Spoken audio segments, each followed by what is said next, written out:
The world ways opened before Savitri. At first, a strangeness of new brilliant scenes peopled her mind and kept her body's gaze. But as she moved across the changing earth, a deeper consciousness welled up in her.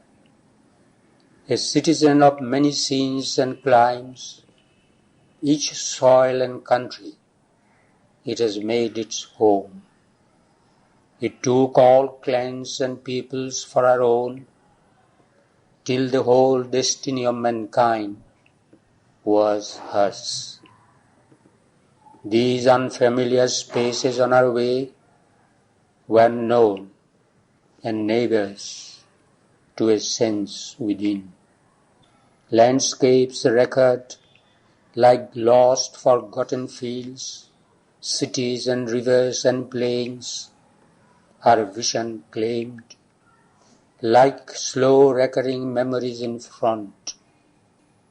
The stars at night were her past brilliant friends, the winds murmured to her of ancient things, and she met nameless comrades loved by her once. All was a part of old forgotten selves. Vaguely, or with a flash of sudden hints, her acts recalled a line of bygone power. Even her motion's purpose was not new. Traveller to a prefigured high event, she seemed to her, remembering witness soul, to trace again a journey often made. A guidance turned the dumb revolving wheels, and in the eager body of their speed, the dim-masked hooded godheads rode who move, assigned to man immutably from his birth, receivers of the inner and outer law, at once the agents of his spirit's will, and witnesses and executors of his faith. Inexorably faithful to their task, they hold this nature's sequence in their guard, carrying the unbroken thread old lives upspun, attendance on his destiny's measured walk, leading to joys he has won, and pains he has called. Even in his casual steps they intervene. Nothing we think or do is void or vain.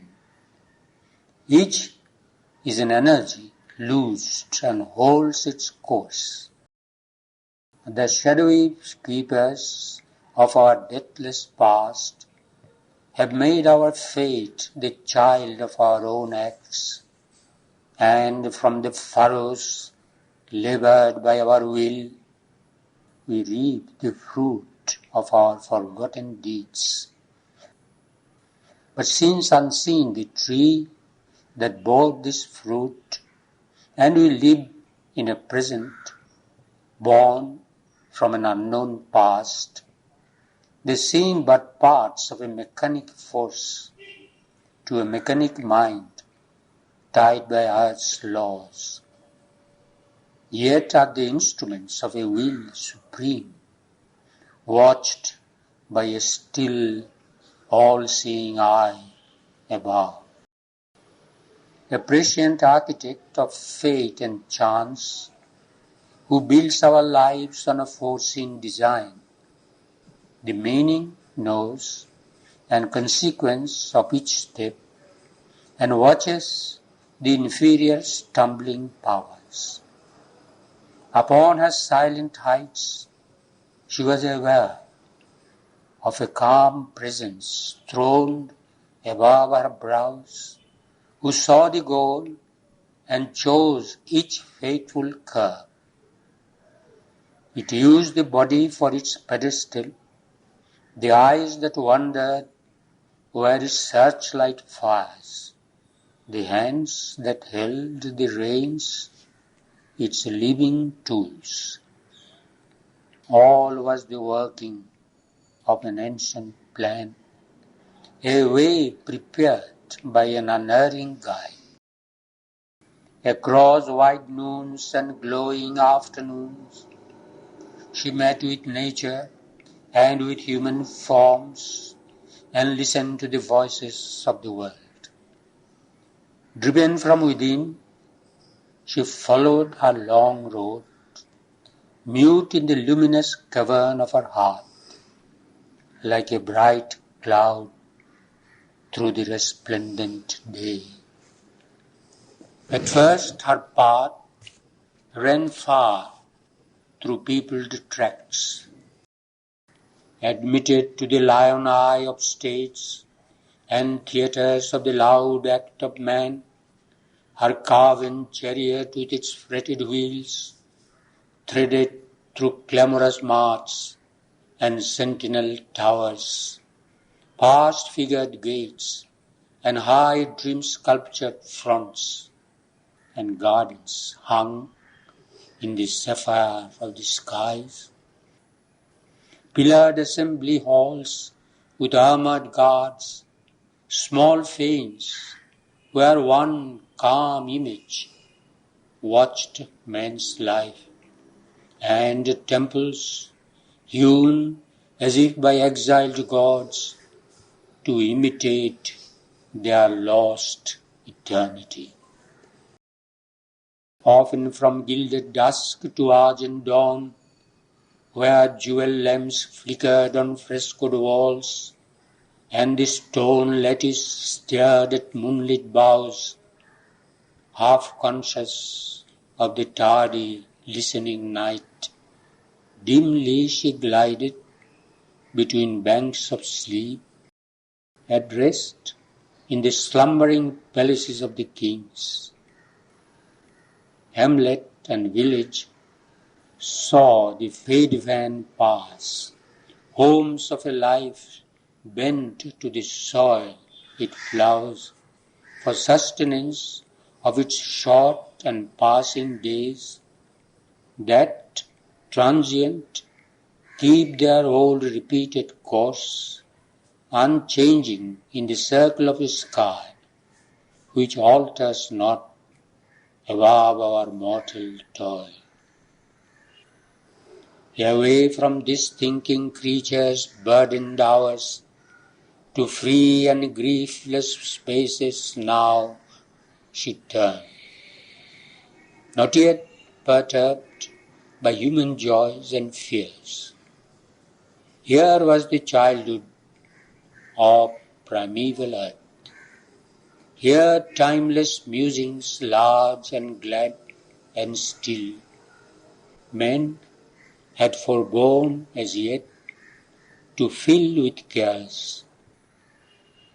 Imperial acres of the eternal soar, and wind-stirred grasslands winking in the sun, or, mid green musing of woods and rough-browed hills, in the groves a murmurous bee humming wild, or past the long lapsing voice of silver floods, like a swift hope journeying among its dreams, hastened the chariot of the golden bride.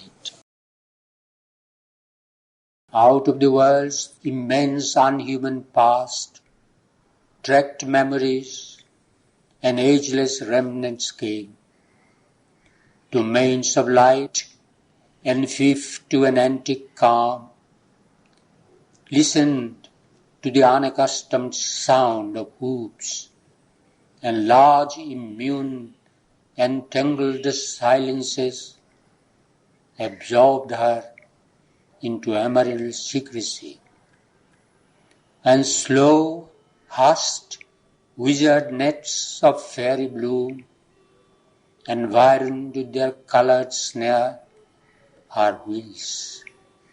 The strong, importunate feet of time fell soft along these lonely ways, his tightened pace forgotten, and his dark and ruinous rounds. The inner ear that listens to solitude, leaning self-wrapped, unboundedly could hear the rhythm of the intenser wordless thought that gathers in the silence behind life, and the low, sweet, inarticulate voice of earth in the great passion of a sun-kissed trance ascended with its yearning undertone. Afar from the brute noise of clamorous needs, the quieted all-seeking mind could feel at rest from its blind outwardness of will, the unwearied clasp of our mute, patient love, and know for a soul the mother of our forms. This spirit stumbling in the fields of sense, this creature bruised in the mortar of the days, could find in her broad spaces of release. Not yet was world all occupied by care.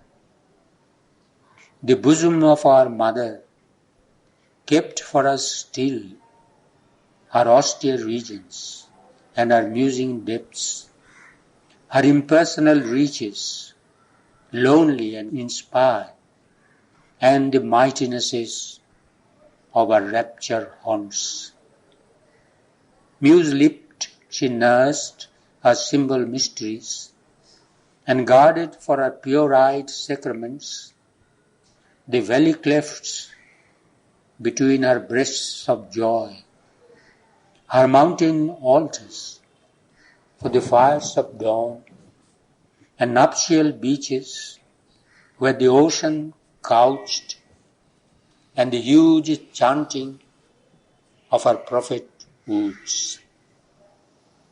Fields had she of her solitary mirth, plains hushed and happy in the embrace of light, alone with the cry of birds and hue of flowers, and wildernesses of wonder lit by her moons, and grey sear evenings kindling with the stars, and dim movement in the night's infinitude. August, exulting in her Maker's eye, she felt her nearness to him in earth's breast, conversed still with the light behind the veil, still communed with eternity beyond. A few and fit inhabitants she called to share the glad communion of her peace. The breadths, the summit, were their natural home.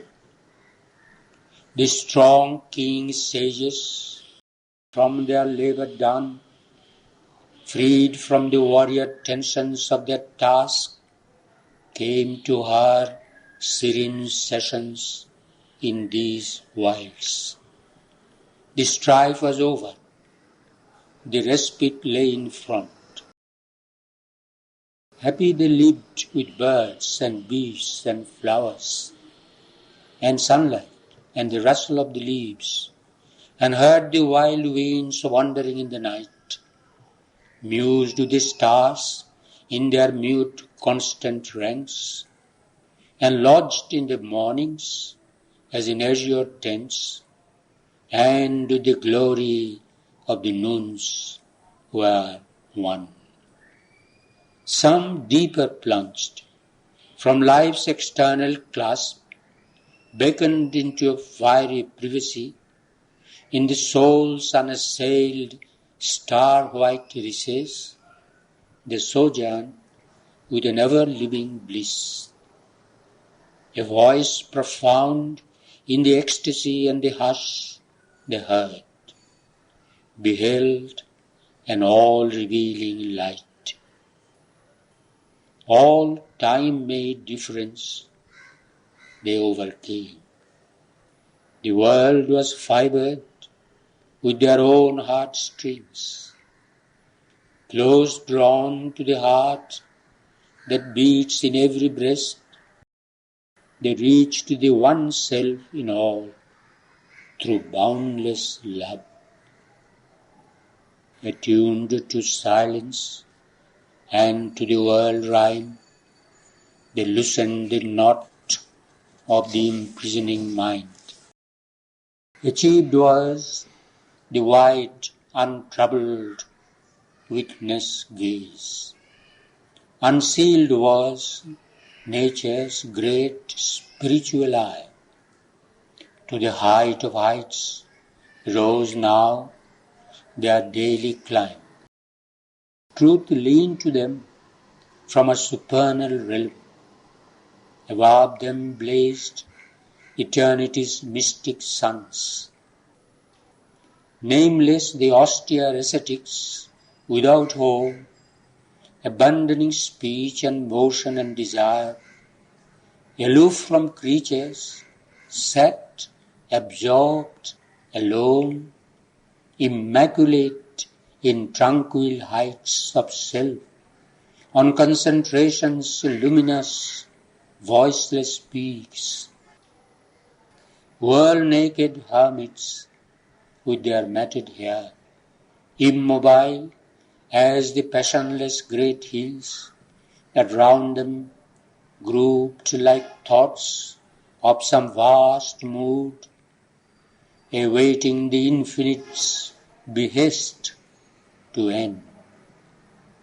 The seers, attuned to the universal will, content in him who smiles behind earth's forms, abode ungrieved by the insistent days. About them, like green trees guarding a hill, young grave disciples fashioned by their touch, trained to the simple act and conscious word, greatened within and grew to meet their heights. Far wandering seekers on the eternal's path brought to these quiet founts their spirit's thirst and spent the treasure of a silent hour, bathed in the purity of the mild gaze that, uninsistent, ruled them from its peace, and by its influence found the ways of calm. The infants of the monarchy of the worlds, the heroic leaders of a coming time, king children, nurtured in that spacious air, like lions gambolling in sky and sun, received half-consciously their godlike stem. Formed the type of the high thoughts they sang. They learned the wide magnificence of mood that makes us comrades of the cosmic urge, no longer chained to their small, separate selves, plastic and firm beneath the eternal hand, met nature with a bold and friendly clasp, and served in her the power that shapes our works. One soul to all, and free from narrowing bonds, large like a continent of warm sunshine, in wide equality's impartial joy, these sages breathed for God's delight in things. Assisting the slow entries of the gods, sowing in young minds immortal thoughts, they lived, taught the great truth to which man's race must rise, or opened the gates of freedom to a few, imparting to our struggling world the light they breathed like spirits from time's dull yoke released, comrades and vessels of the cosmic force, using a natural mastery like the sun's. Their speech, their silence was a help to earth. A magic happiness flowed from their touch. Oneness was sovereign in that sylvan peace. The wild beast joined in friendship with its prey, persuading the hatred and the strife to cease. The love that flows from the one mother's breast healed with their hearts the hard and wounded world. Others escaped from the confines of thought to where mind motionless sleeps, waiting light's birth, and came back quivering with a nameless force, drunk with a wine of lightning in their cells. Intuitive knowledge leaping into speech, hearing the subtle voice that clothes the heavens, carrying the splendor that has lit the suns. They sang infinity's names and deathless powers in meters that reflect the moving worlds, sights as sound waves breaking from the soul's great deeps. Some lost to the person and his stream of thought in a motionless ocean of impersonal power sat mighty, visioned with the infinite's light, or comrades of the everlasting will surveyed the plan of past and future time. Some winged like birds out of the cosmic sea and vanished into a bright and featureless vast. Some silent watched the universal dance or helped the world by world indifference. Some watched no more, merged in a lonely self, absorbed in the trance from which no soul returns. All the occult world lines forever closed, the change of birth and person cast away. Some uncompanioned reached the ineffable. As floats a sunbeam through a shady place, the golden virgin in her carven car came gliding among meditation's seats. Often in twilight, mid returning troops of cattle, thickening with their dust the shades, when the loud day had slipped below the verge, arriving in a peaceful hermit grove, she rested, drawing round her heart like a cloak its spirit of patient muse and potent power. For near to a lion river's tawny mane, and trees that worshipped on a praying shore, a domed and templed air's serene repose beckoned to her hurrying wheels to stay their speed. In the solemnity of a space that seemed a mind remembering ancient silences, where to the heart great bygone voices call, and the large liberty of brooding seers had left the long impress of their souls seen. Awake in candid dawn or darkness moon, to the still touch inclined, the daughter of flame drank in hushed splendor between tranquil lids, and felt the kinship of eternal calm. But morn broke in, reminding her of her quest, and from low rustic couch or mat she rose, and went, impelled, on her unfinished way, and followed the fateful orbit of her life, like a desire that questions her silent gods, then passes star-like to some bright beyond.